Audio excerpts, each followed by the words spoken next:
ना तो तख्त है ना तो ताज है, बेईमानों का राज है। 16 लाख आवाज खा के बैठी है सरकार।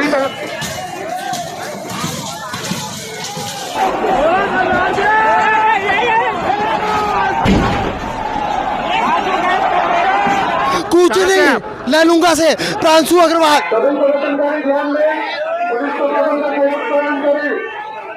मोर आवास मोर अधिकार रोक के रखे है भूपेश सरकार। पुलिस ने फेंके भाजपा कार्यकर्ताओं पर आंसू गैस के गोले। भारतीय जनता पार्टी ने लगाया कांग्रेस के भूपेश बघेल सरकार पर 16 लाख प्रधानमंत्री आवास को छीनने का आरोप। पुलिस और भाजपाइयों के बीच हुआ जमकर झूमा झपटी। जन्मदिन में केक काटकर भतीजा भाजपा सांसद विजय बघेल पहुंचे हजारों कार्यकर्ताओं के साथ अपने कका भूपेश बघेल मुख्यमंत्री का घेराव करने राजधानी। खबरें विस्तार से। भारतीय जनता पार्टी के लाखों कार्यकर्ताओं ने मोर आवास मोर अधिकार प्रधानमंत्री आवास योजना को लेकर मुख्यमंत्री भूपेश बघेल पर प्रदेश के 16 लाख हितग्राहियों से प्रधानमंत्री आवास को छीनने का आरोप लगाते हुए छत्तीसगढ़ विधानसभा का घेराव हेतु प्रदर्शन किया। वहीं इस प्रदर्शन में पूर्व मुख्यमंत्री डॉक्टर रमन सिंह, पूर्व कलेक्टर श्री गणेश शंकर मिश्रा सहित भाजपा के कई बड़े दिग्गज नेता समेत हजारों की संख्या में कार्यकर्ता शामिल हुए। प्रदर्शनकारियों द्वारा कई बैरिकेड तोड़कर विधानसभा की ओर कूच करने की कोशिश की। इस प्रदर्शन में छत्तीसगढ़ के कोने कोने से भाजपा कार्यकर्ता पहुंचे थे। पुलिस ने प्रदर्शनकारियों को खदेड़ने के लिए वाटर कैनन और आंसू गैस का इस्तेमाल किया। इस दौरान प्रदर्शनकारियों और पुलिस के बीच जमकर झड़प भी हुई। इस दौरान प्रदर्शन में कई पुलिसकर्मी और कई भाजपा कार्यकर्ता घायल हुए।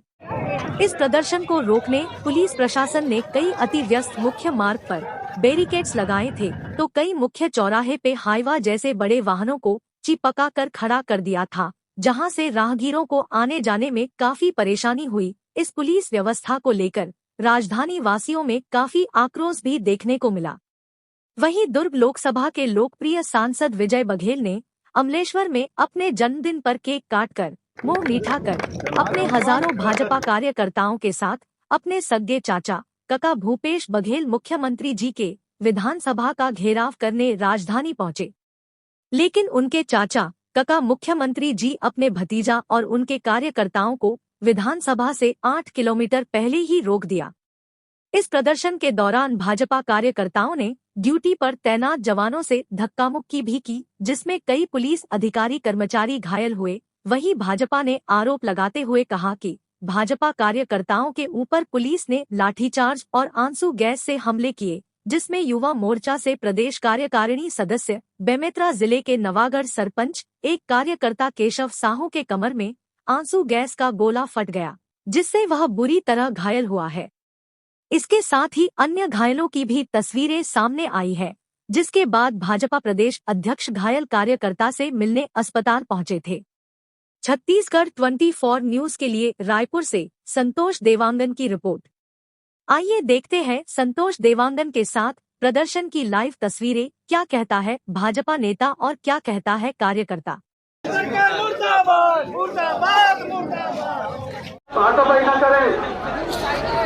इस वक्त हम छत्तीसगढ़ विधानसभा सड़क पर हैं और ये सकरी चौक है। सकरी चौक में जो है भारतीय जनता पार्टी के प्रदर्शनकारियों को यहाँ पे जो रोक दिया गया है पुलिस प्रशासन के द्वारा, और सभी विधानसभा जाने वाली सारे सड़कों पर बैरिकेड्स लगा दिए हैं और प्रदर्शनकारियों को रोक दिया गया है। प्रदर्शनकारी इससे काफ़ी आक्रोशित है और आप मेरे पीछे देख सकते हैं, हम अभी सकरी चौक के थोड़ा से आगे में खड़े और यहाँ पे पुलिस प्रशासन की बस खड़ी हुई है यहाँ पे, और प्रदर्शनकारियों से पुलिस प्रशासन निवेदन कर रही है कि वे इस बस में बैठे, उनकी गिरफ्तारी की गई है, ऐसा करके पुलिस प्रशासन लगातार अनाउंस कर रहे हैं। साथियों, अभी हम पूछते हैं कि ये जो प्रदर्शनकारी है कहाँ से आए हैं। यहाँ पे आप देख सकते हैं, कहाँ से आप? बालोद से। उचित पुलिस प्रशासन सहयोग नहीं कर रही है। पहले भी हमारे साथ वहाँ धक्का मुक्की की गई। 2 बैरिकेड जो हमने तोड़े हैं, वहाँ पुलिस का बहुत भद्दा व्यवहार था। मैं भूपेश बघेल जी को कहना चाहूँगा, हमारा आवाज़ हमारा अधिकार आपको देना होगा। ये गरीब की आवाज़ है, गरीब का आवाज़ आप नहीं रोक सकते। आप देख सकते हैं कि प्रदर्शनकारी लगातार जो है यहाँ पे धक्का मुक्की भी हो रही है पुलिस वालों के साथ। सरकार का ना तो तख्त है ना तो ताज है, बेईमानों का राज है। 16 लाख आवास खा के बैठी है सरकार। 60% केंद्र से आ चुका है, इनको फांसी आ रही है 40% सरकार प्रदेश ने देने में। बताइए, गरीब आवास खा के बैठे हैं ये लोग। कुछ नहीं। लैलूंगा से प्रांशु अग्रवाल, जय जय श्री राम। न तख्त है न ताज है, बेईमानों का राज है और हम प्रदर्शन करते रहेंगे। माननीय सांसद महोदय जी, आज आपका जन्मदिन है और जन्म दिवस के अवसर पर आप विधानसभा घेरने जा रहे हैं, तो ऐसा क्या कारण है कि आज आपको अपने जन्म दिवस के अवसर पर विधानसभा देखिए, हमेशा घेरना पड़ संघर्ष रहा है, हमेशा जीवन एक संघर्ष है, हमेशा मोर्चा है। और इस आतताई सरकार के खिलाफ हमारी जंगी प्रदर्शन अब शुरू हो गई है। और जो छत्तीसगढ़ को चारागाह बना के रखे हैं कांग्रेस शासन के लोग, कांग्रेस में बैठे हैं यहाँ के मुख्यमंत्री, यहाँ के मंत्रीगण, और पूरा छत्तीसगढ़ को जो डुबो रहे हैं उसकी लड़ाई महत्वपूर्ण है। ये तो मेरा सौभाग्य है कि इस दिन मेरा जन्मदिन है और मेरे सभी साथी मुझे शुभकामनाएं दे रहे हैं, बधाई दे रहे हैं, और साथ ही एक जंग के माध्यम से इस सरकार को चेतावनी दे रहे हैं, चेत जाओ, नहीं तो जनता ऐसे उखाड़ के फेंकेगी, कभी उठ नहीं पाओगे। इस संघर्ष के साथ जो गरीबों के साथ अन्याय किया है, आज संवेदनशील मुख्यमंत्री जिन्होंने मोर आवास मोर अधिकार को इन्होंने छीना है और उन गरीबों के जो छत को छीना है, जिनको हमारे प्रधानमंत्री जी ने उनको उपहार के रूप में दिया था प्रधानमंत्री आवास, उसको छीनने वाले मुख्यमंत्री को हम कतई बर्दाश्त नहीं करेंगे और इस सरकार को उखाड़ फेंकेंगे।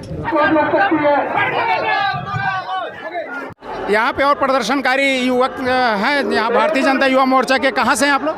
हम लोग बलरामपुर जिले से हैं, वाड्रफनगर मंडल से। विधानसभा में हम लोग का आज घेराव करने का ये मुख्य उद्देश्य है कि जो आवास हमारे प्रधानमंत्री जी जो दे रहे हैं, किसानों का, गरीबों का जो आवास है, जिनको छत मिल रहा है, भूपेश बघेल उसको तक लूट के खा दिए। इसके चलते आज हम लोग यहाँ प्रदर्शन कर रहे हैं। आप देख सकते हैं यहाँ पे पूरी भीड़ यहाँ पे पलटन यहाँ पे आ रही है, यहाँ पे पूरे भीड़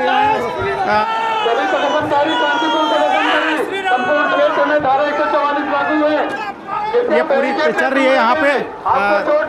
नेताजी, आज यहाँ पे जो है आपके क्या कहना चाहिए? पूरे प्रदेश की जनता अब जाग चुकी है और भूपेश बघेल की असलियत को समझ चुके हैं। प्रदेश की जनता सबक सिखाने के लिए, अब रोड की लड़ाई लड़ने के लिए आज यहाँ पे इकट्ठे हैं।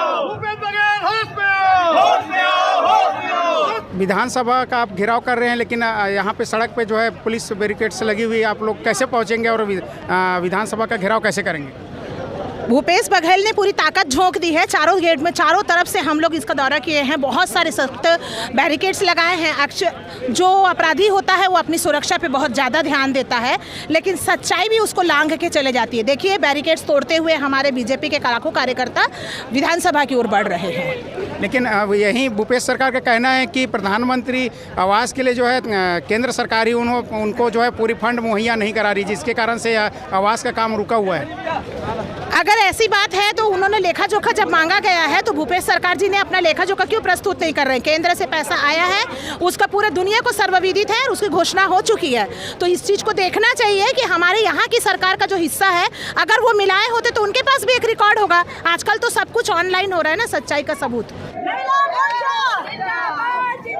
भारतीय जनता पार्टी के महामंत्री घनश्याम कौशिक जी हैं, इनसे भी जानकारी लेंगे कि आज विधानसभा घेराव करने आए हुए हैं बिलासपुर से अपने टीम के साथ में। अपने यहाँ पे आप घेराव कर पाएंगे? बिल्कुल घेराव कर पाएंगे। 2 बैरिकेड्स को हमारे कार्यकर्ता और जंग में आगे बढ़ाते हुए आगे बढ़ रहे हैं। माननीय हमारे प्रदेश अध्यक्ष अरुण साव जी के नेतृत्व में पूरे कार्यकर्ता आगे बढ़ रहे हैं। और जिस प्रकार से भूपेश सरकार और जो गरीबों का आवास को रोक के रखा है, निश्चित ही यह क्रांति जन जन क्रांति है और अब अंतिम दिन आ गया है इस सरकार का। आज प्रदेश भर से जो है भारतीय जनता पार्टी के कार्यकर्ता यहाँ राजधानी में आए हुए हैं और विधानसभा का घेराव कर रहे हैं। यहाँ पे आप कुछ लोग ऐसे, कहाँ से हैं माता जी? बैजलपुर से आए हुए हैं बहन लोग। और कितने जने आए आप लोग? 6 जन। 6 लोग। जी, आप कहाँ से हैं? मैं आया हूँ कलतरा से। कलतरा से हैं जी। हमारे बीच इस प्रदर्शन में जो है संसदीय सचिव भी हैं, उनसे जानकारी लेंगे कि आज की इस प्रदर्शन में कुछ नया क्या होने वाला है, क्योंकि पुलिस प्रशासन ने तो इन्हें आगे बढ़ने के लिए रोक दिया है, तो अब ये क्या करते हैं इसके लिए? आज हम लोग पूरे छत्तीसगढ़ की जनता जो है आज रायपुर में है और मोर आवास मोर अधिकार को लेकर के हम सब जो है विधानसभा घेराव के लिए कूच किए हैं और निश्चित रूप से आज हम लोग दो बैरिकेड को तोड़ के आज यहाँ पर आए हैं और ये बैरिकेड भी हम तोड़ने के लिए सफल होंगे, क्योंकि भारतीय जनता पार्टी के युवा जाबाज कार्यकर्ता सब जो है आज ठान करके आए कि हम विधानसभा घेराव करेंगे और हम मजबूर कर देंगे भूपेश बघेल सरकार को कि आने वाले समय जो है वो हमारे जो आवास है उनको दे, और नहीं तो फिर आने वाले समय में जो नवंबर में चुनाव होने वाला है उसमें हमारी जनता जो छत्तीसगढ़ जनता जो है उसको उखाड़ फेंकने के लिए तैयार है। राजनांदगांव जिला में जो पूर्व कलेक्टर रहे आदरणीय गणेश शंकर मिश्रा जी, उनसे भी हम जानकारी लेंगे। आज आप देख रहे हैं 50,000 से लेके 1 लाख के बीच लोग यहाँ पर आए हुए हैं। लोगों को क्या चाहिए? सिर्फ एक पीएम आवास चाहिए, और ये भूपेश बघेल सरकार लोगों को उनका आवास छीन रही है, उनके सिर के ऊपर से छत छीन रही है। ऐसी कल्याणकारी सरकार को मैंने, लोगों का जो है विश्वास भंग करने वाली सरकार मैंने आज तक नहीं देखा। और आज यहाँ पर हम लोग वहाँ गए थे विधानसभा घेराव करने के लिए।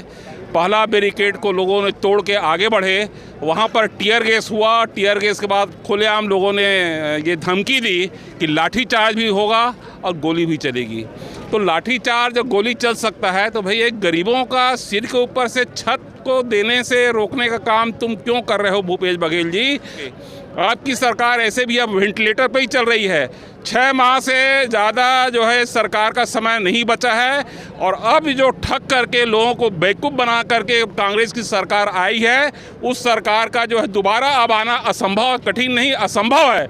ये सारे लोग जो आए हुए हैं ना, वो याद रखें, आज कसम खा के यहाँ से जा रहे हैं कि जब चुनाव होगा तो ये इसका जो है माकूल जवाब कांग्रेस को मिलेगा और भाजपा की सरकार बनेगी। और जब भाजपा की सरकार बनेगी तो जब मुख्यमंत्री जो भी होंगे वो मुख्यमंत्री निवास में जाने के पहले सारे 16 लाख जो गरीब लोग हैं उनको आवास देने की फाइल में पहले दस्तखत करेंगे। ये आज हमारे बड़े बड़े नेताओं ने घोषणा किया हुआ है।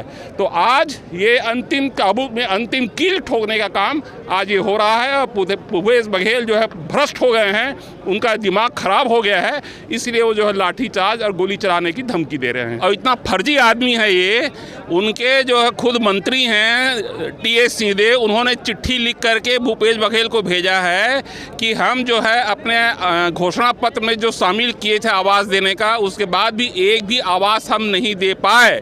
और 2011 में सर्वे जो हुआ है उसके हिसाब से 8 लाख आवासहीन अभी यहाँ पर हमारे पास पाए गए हैं। उनको आवाज़ देने का काम इनको करना है। तो अब ये जब आक्रोश देख रहे हैं तो लोगों को बेवकूफ़ बनाने के लिए, मिसगाइड करने के लिए, दिग्भ्रमित करने के लिए नया नया झूठ बोल रहे हैं। ये अभी अब आवाज़ देने का काम कर भी रहे तो 6 माह में कितना आवाज़ दे पाएंगे? 4.5 साल तक ये कुंडली मार के बैठे रहें और पता नहीं छत्तीसगढ़ की जनता से उनका क्या जो है दुश्मनी है। उनके सिर के आवाज़ से 16 लाख लोगों को इन्होंने जो है पीएम आवास से वंचित किया हुआ। ये श्राप उनको जो है जरूर लगेगा। सर, लेकिन उनका कहना है कि 2.5 साल लगभग जो है कोरोना काल में निकल गया और 2 साल के जो काम 2 साल में जो उन्होंने काम करके दिखाया है वो 15 साल के में भाजपा की सरकार ने नहीं करके दी। ये सिवाय लफाजी के, सिवाय झूठ के कुछ भी नहीं है। यदि कोरोना था तो सरकार क्या काम करना बंद कर देती है क्या? आज तक उन्होंने एक भी आवास के लिए पैसा जारी नहीं किया है। ठीक है सर। संगवारी हो, अभी आपने देखे हो कि पूर्व कलेक्टर गणेश शंकर मिश्रा जी और अभी राजनांदगांव जिला के सह प्रभारी हैं, तो उन्होंने जो कहा है अब इस पर देखते हैं कि क्या भूपेश सरकार इस बात को कैसे कटाक्ष करती है। छत्तीसगढ़ 24 न्यूज़ के लिए रायपुर से करण साहू के साथ संतोष देवांगन की रिपोर्ट। हमारे बीच में जो है पूर्व विधायक संवल राम डेहरा जी भी है यहाँ पे, ओखर से ये विषय में चर्चा करबो कि दरअसल में आज की जो विधानसभा घेराव भारतीय जनता पार्टी के द्वारा जो किया जा रहा है उसको देखकर भूपेश सरकार अत्यंत घबरा गई और घबरा करके उन्होंने ऐसे बैरिकेड को लगाने का प्रयास किया, लेकिन हमारे कार्यकर्ताओं ने बैरिकेड को भी तोड़ करके ऊपर गया। उनको बाध्य होकर के अश्रु गैस छोड़ना पड़ा और उसके साथ पानी के फव्वारे भी उन्होंने छोड़ा कि ताकि हमारे जो कार्यकर्ता उनसे हताश और निराश हो। लेकिन भारतीय जनता पार्टी के एक कार्यकर्ता उनके मुंह तोड़ जवाब देने के लिए तमाम बैरिकेड को तोड़ते हुए 2-3-3, 4-4 बैरिकेड को हमारे कार्यकर्ताओं ने तोड़कर यहाँ आगे बढ़ा है। इसके लिए मैं भारतीय जनता पार्टी के तमाम उत्साही साथियों के जो साहस है उनको नमन करता हूँ, प्रणाम करता हूँ। और भूपेश सरकार की जितनी निंदा किया जाए उतना कम है। दुर्ग से कार्यकर्ता यहाँ पे आए हुए अमित पटेल जी एक घर से जानकारी लेंगे कि अमित पटेल जी, आप बताओ कि आज जो है आप मन वापिस कैसे आए? तो घेराव पर आप मन गए रहे हो तो वापिस कैसे होते कार्यकर्ता? आज हमन ये भूपेश सरकार जो छत्तीसगढ़ियाँ बोल के सत्ता में आए हैं, वो पूरा 4 साल ले हमारे प्रदेश छत्तीसगढ़ ला अतना ठगीस और ठग के पैसा ला वो केंद्र कर सोनिया गांधी, राहुल गांधी और अन्य प्रदेश जहाँ कांग्रेस चुनाव लड़े थे वहाँ भेजा थे। और हमार छत्तीसगढ़ के जनता ला आवाज़ दे में वो सक्षम नहीं है, तो वो हमार छत्तीसगढ़ियाँ बोलते तो हमार पैसा ले जा के वहाँ देख का जरूरत तोला देना है तो यहीं गरीब जनता के आवाज़ ला दे और छत्तीसगढ़िया के प्रमाण दे। ऐसे बोल के लबरा सरकार है छत्तीसगढ़ के शासन में। ऐसे और शासन ले आए के बाद गंगा जल में अपन हाथ में रख के कसम खाए रही, सब घोषणा पत्र बनाए रही इसकी सरकार में आते ही हम अपन 36 वादल पूरा करबो, छत्तीसगढ़ में पूर्ण शराबबंदी करबो, युवा बेरोजगार नवयुवक मल्ला युवा साथी मल्ला 2500 रुपये रोजगार दे के वादा करे रही से।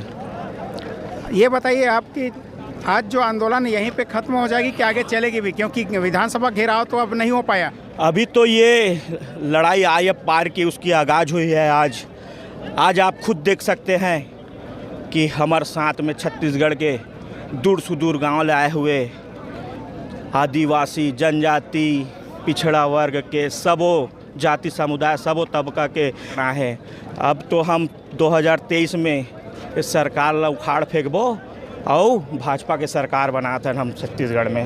और आप देख सकते हैं मेरे पीछे इस तरफ आप कि यहाँ पे जो है प्रदर्शनकारी जो है लौट रहे हैं और यहाँ विधानसभा घेराव करने आए थे प्रदर्शनकारी, लेकिन उनको आगे बढ़ने नहीं दी पुलिस प्रशासन ने और वे अब यहाँ से वापस लौट रहे हैं। और उनका कहना ये है कि ये लड़ाई अभी जारी रहेगी। आज तो उन्होंने आगाज़ किया है लेकिन ये लड़ाई आगे जारी रहेगी। छत्तीसगढ़ 24 न्यूज़ के लिए रायपुर से करण साहू के साथ संतोष देवांगन की रिपोर्ट। कौशिक जी जय जोहार। आज आंदोलन अभी आप करत रहे हो, वापस लौटा थे, क्या कारण है? वहाँ आंसू गैस के गोले छोड़े गए, अभी भी जलन हो रहा है शरीर में, और उसके साथ में वाटर कैनन जो छोड़े गए। शांतिपूर्ण प्रदर्शन है लेकिन भूपेश बघेल की सरकार आतंक और दमन की राजनीति कर रही है। मैं समझता हूँ जनता इसके मुंहतोड़ जवाब देगी और 2023 ये जो प्रधानमंत्री 16 लाख आवास जो लोगों को नहीं दिए हैं ये पाप है और यही पाप भूपेश बघेल की सरकार को खा जाएगी। लेकिन जिस प्रकार के उसके बाद में जो कार्रवाई ये किए हैं, मैं समझता हूँ ये कार्रवाई बिल्कुल उचित नहीं है। ये कुचक्र है, उसमें पता नहीं क्या है, लोगों को जलन हो रहा है, चोटें आई है, तो ये कुल मिलाकर के एक दमनात्मक नीति है सरकार की। राजनांदगांव जिला के दमदार युवा नेता भाई नीलू शर्मा जी भी हमारे साथ में हैं। हम आज के आंदोलन के बारे में इनसे जानकारी लेंगे। नीलू भाई जय जोहार। आप बताएंगे कि आज ये आंदोलन क्यों करना पड़ा युवाओं को? जय जोहार। पीएम आवास योजना से वंचित छत्तीसगढ़ में 16 लाख से अधिक परिवार हैं और कांग्रेस की सरकार को आज 4.5 वर्ष अब पूर्ण होने जा रहे हैं। यह आंदोलन उनके हक और अधिकार का था जिनको आवास इन 4.5 साल में मिलना था। प्रधानमंत्री जी ने अपने केंद्र की जो है राशि दी, राज्य सरकार की भूपेश सरकार जो है जो अपने आप को गरीबों की सरकार कहती है, आज वो गरीबों के हक और अधिकार को मारने का काम कर रही है और अपना राज्यांश उन्होंने जो है वो नहीं दिया। और आज आप देख रहे हैं कि हजारों हजार की संख्या में भारतीय जनता पार्टी के आह्वान पर वो हितग्राही भी जो प्रधानमंत्री आवास से वंचित है और जिनका अधिकार है, क्योंकि प्रधानमंत्री जी ने एक संकल्प लिया है कि आने वाले 2025 में इस देश में पूरे पक्के मकान जो है वो गरीबों के पास हो। और आज ये गरीबों के हक और अधिकार को मारने का काम, इनके अन्याय और शोषण के खिलाफ में आज भारतीय जनता पार्टी विधानसभा घेराव का जो है वो कार्यक्रम की। और आज देखे होंगे कि कितना आक्रोश और कितना जन समुदाय, और जो भूपेश सरकार की पुलिस है वो जो बैरिकेड्स लगाई, उस बैरिकेड्स को लांघते हुए हमारे प्रदेश अध्यक्ष जी के नेतृत्व में वहां तक पहुंचे। और आप देख रहे हैं कि भूपेश बघेल जी जब डरते हैं तो पुलिस प्रशासन को आगे करके वो हमारे जो हक और अधिकार है, हम जिनके समर्थन में आवाज़ उठा रहे हैं, उनके आवाज़ को वह दबाने का प्रयास कर रहे हैं। आप लोगों को जो है विधानसभा तक नहीं पहुंचने दिया, क्या ये आंदोलन यहीं ख़त्म होगी कि आगे जारी भी रहेंगे? देखिए, इस आंदोलन से एक बात तो स्पष्ट हो गई है कि भूपेश सरकार की उल्टी गिनती शुरू हो गई है। ये आगाज़ है सत्ता परिवर्तन का, और आने वाले चुनाव में इसका असर जो है वो भूपेश बघेल की सरकार को दिखेगा, जब भूपेश बघेल जी सरकार से जब बेदखल होंगे।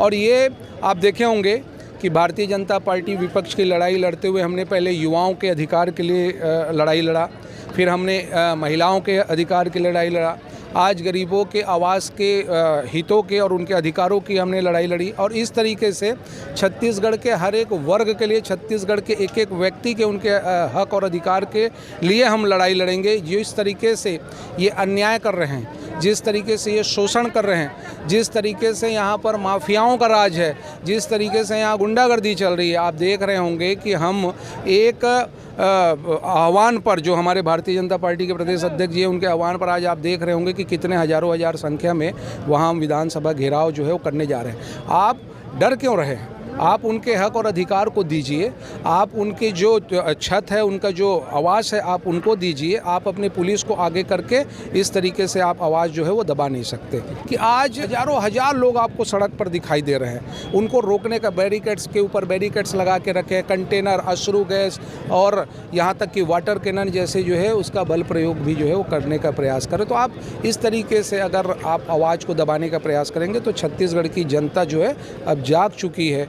आने वाले जो नवंबर में चुनाव होने वाले हैं, उससे आपको जो है अब बेदखल करने के लिए, सत्ता से आपको बाहर करने के लिए जो है आज भारतीय जनता पार्टी के आह्वान पर जो है छत्तीसगढ़ वासी जो है या जो इस आंदोलन में जो शरीक हुए हैं, उन्होंने ये यहाँ संकल्प लेकर जा रहे हैं कि आने वाले समय में अब भूपेश बघेल को जो है अब ज़्यादा दिन नहीं है उनकी सरकार को।